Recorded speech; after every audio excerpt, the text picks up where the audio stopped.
بسم اللہ الرحمن الرحیم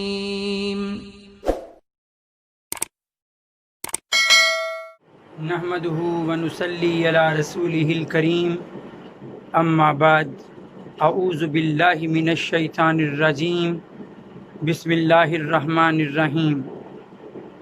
سب دیکھنے اور سننے والوں کو السلام علیکم۔ رب اشرح لی صدری ویسر لی امری واحلل عقدۃ من لسانی یفقہوا قولی۔ حاضرین، اللہ تعالیٰ نے اس کائنات کا نظام اپنے ہاتھوں میں لیا ہوا ہے۔ ایام کی گردش بھی اسی کی بنائی ہوئی ہے۔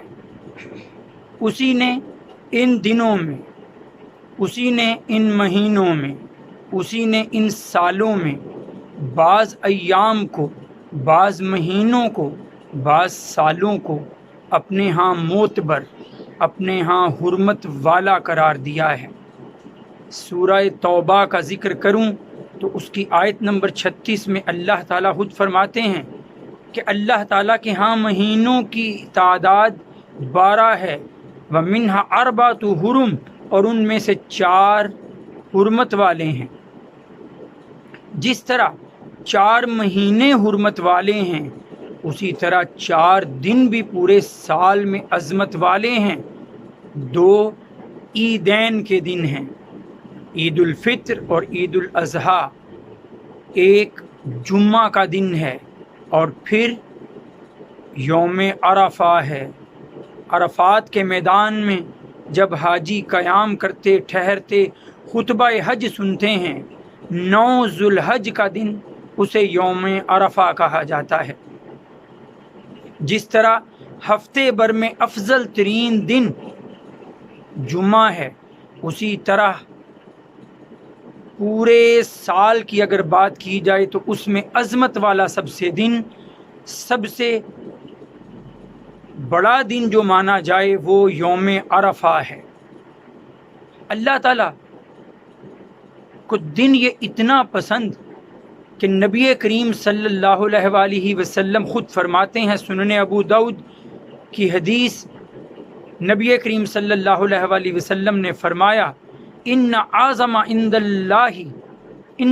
الایام، بے شک سب سے عظیم دن عند اللہ تبارک و تعالی، اللہ تعالیٰ کے نزدیک، یوم النحر، قربانی کا دن ہے، ثم یوم القر، پھر میدان عرفات میں قرار پکڑنے کا، لوگوں کے ٹھہرنے کا دن۔ اتنا عظیم دن کہ اللہ تعالیٰ قرآن مجید میں اس کی قسم خود اٹھاتے ہیں۔ سورہ فجر کی آیت نمبر 3 دیکھ لیں، والفجر ولیال عشر والشفع والوتر۔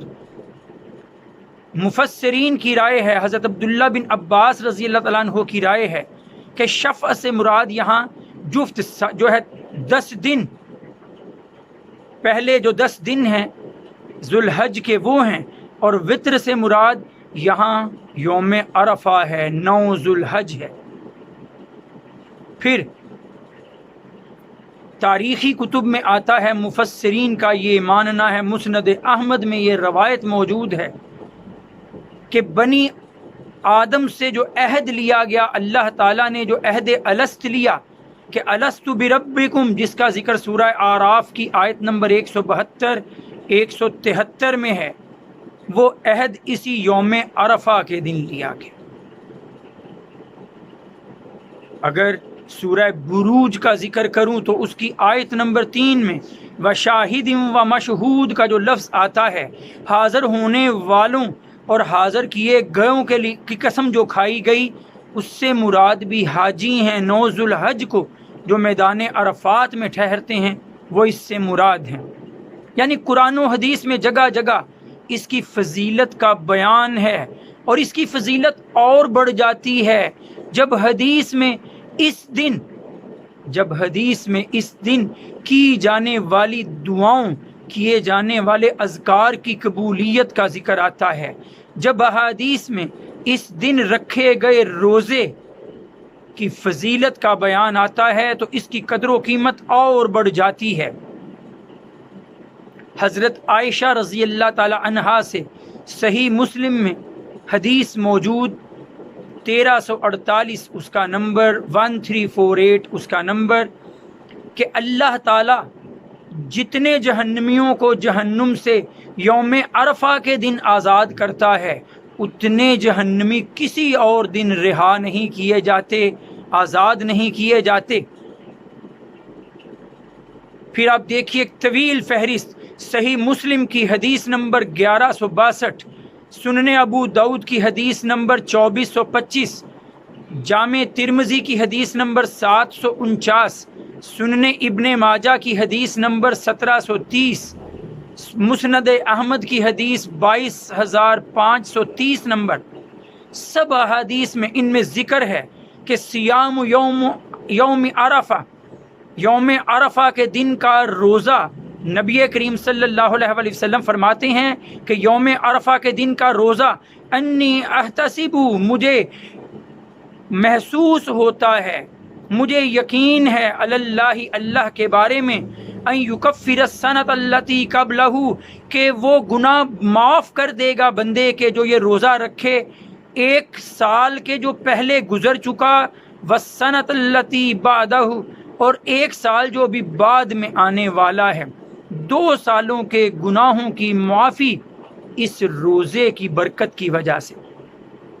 9 ذوالحج کا روزہ، جو غیر حاجی ہیں، جو حج کرنے نہیں گئے، ان کے لیے یہ روزہ مستحب، ثواب کا باعث، لیکن جو حج کرنے گئے ہیں انہیں نبی کریم صلی اللہ علیہ وسلم نے یہ روزہ رکھنے سے منع فرمایا۔ حضرت ابو ہریرہ رضی اللہ تعالیٰ عنہ سے بھی روایت موجود صحیح مسلم میں کہ نبی کریم صلی اللہ علیہ وسلم نے اس روزے سے منع فرمایا۔ حضرت عبداللہ بن عمر رضی اللہ تعالیٰ عنہ بھی فرماتے ہیں کہ میں نے نبی کریم صلی اللہ علیہ وسلم کے ساتھ حج کیا، انہوں نے اس دن یوم عرفہ روزہ نہیں رکھا حج کے دوران۔ میں نے حضرت ابو بکر صدیق رضی اللہ تعالیٰ عنہ کے ساتھ حج کیا، انہوں نے بھی اس دن روزہ نہیں رکھا۔ میں نے اپنے والد حضرت عمر کے ساتھ حج کیا، انہوں نے بھی روزہ نہ رکھا۔ حضرت عثمان رضی اللہ تعالیٰ عنہ کے ساتھ حج کیا، انہوں نے بھی اس دن روزہ نہیں رکھا۔ حاجی اس دن روزہ نہیں رکھیں گے، لیکن جو غیر حاجی ہیں، ہم لوگ ہیں جو حرم سے دور بیٹھے ہیں، ان کے لیے یہ باعث ثواب بھی ہے اور مستحب بھی ہے۔ میں نے ابھی حدیث پڑھی، 2 سالوں کے گناہوں کی بخشش کا ذریعہ ہے۔ اب یہاں ایک اختلاف موجود ہے معاشرے میں کہ یوم عرفہ کا دن جو ہے اس دن روزے کا ذکر ہے، یہ یوم عرفہ کا دن کون سا ہوگا؟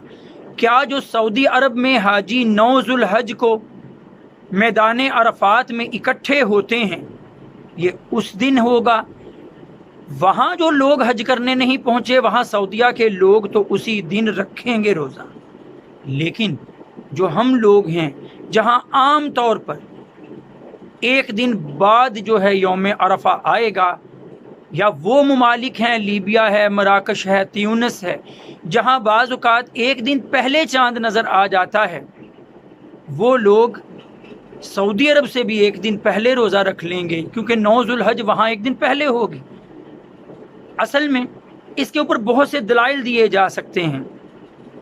حضرت ابراہیم علیہ السلام کو 8 ذوالحج کو خواب آیا کہ میں اپنے بیٹے کو ذبح کر رہا ہوں، شش و پنج میں پڑ گئے کہ یہ اللہ کی طرف سے خواب ہے یا ویسے کوئی خیال تھا۔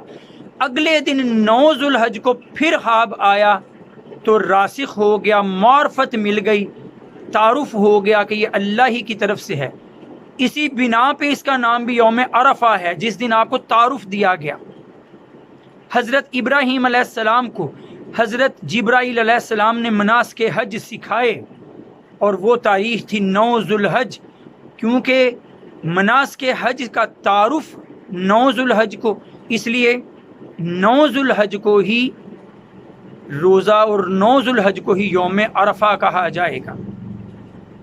پھر یہاں میدان عرفات کی نسبت بھی اسی دن سے ہے، عرفہ کے دن سے عرفات، کیونکہ اس کی شناخت ہے، اس کی پہچان ہے، مومن جانتے ہیں کہاں ٹھہرنا ہے، کہاں قیام کرنا ہے۔ اور ایک حدیث بھی سنن ابو داؤد میں حدیث نمبر 2437، سنن نسائی میں حدیث نمبر 2372 اور 2417، مسند احمد میں حدیث نمبر 22,334 اور 27,376 میں یہ ذکر ہے کہ کان رسول اللہ صلی اللہ علیہ وسلم یصوم 9 ذی الحجۃ و یوم عاشورہ، کہ نبی کریم صلی اللہ علیہ وآلہ وسلم ذوالحج مہینے کی 9 تاریخ کو روزہ رکھا کرتے تھے۔ یہاں یہ نہیں کہا گیا، پابندی نہیں کہ یوم عرفہ ہی، ذوالحج کے مہینے کی 9 تاریخ۔ تو جس علاقے میں 9 ذوالحج جب ہوگی تب روزہ رکھا جائے گا۔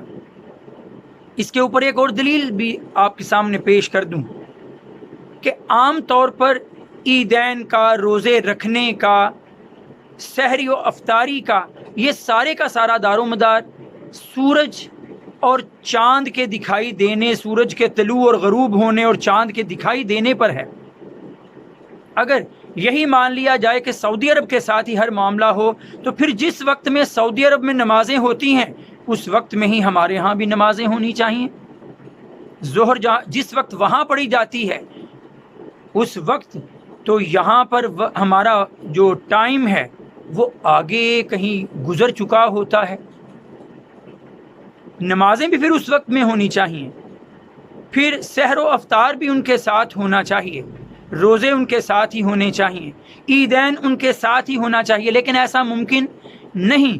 جب یہ ممکن نہیں تو پھر 9 ذوالحج جب جس علاقے میں ہوگی اسی دن یوم عرفہ ہوگا وہاں پہ، اور اسی دن کا روزہ رکھا جائے گا۔ اور اگر پھر بھی کوئی ڈاؤٹ فل رہتا ہے کہ میں ثواب سے محروم نہ ہو جاؤں، تو پھر وہ احتیاطاً 8 تاریخ کا بھی روزہ رکھ لے جب سعودی عرب میں 9 ذوالحج ہے، اور جب یہاں 9 ذوالحج ہو تب کا بھی روزہ رکھ لے، کیونکہ پہلے 10 کے 10 دن فضیلت والے آئے ہیں حدیث میں کہ نبی کریم صلی اللہ علیہ وآلہ وسلم نے فرمایا ہے کہ اللہ تعالیٰ کو جتنے ذوالحج کے پہلے 10 دن عزیز ہیں سال بھر میں اور کوئی ایام اتنے عزیز نہیں۔ تو ہمیں ان دنوں سے استفادہ کرنا ہے، اور خاص طور پر 9 ذوالحج کو اللہ تعالیٰ کے ذکر میں ڈوبے رہنا ہے، اللہ تعالیٰ کے حضور گڑ گڑا کر دعائیں کرتے رہنا ہے،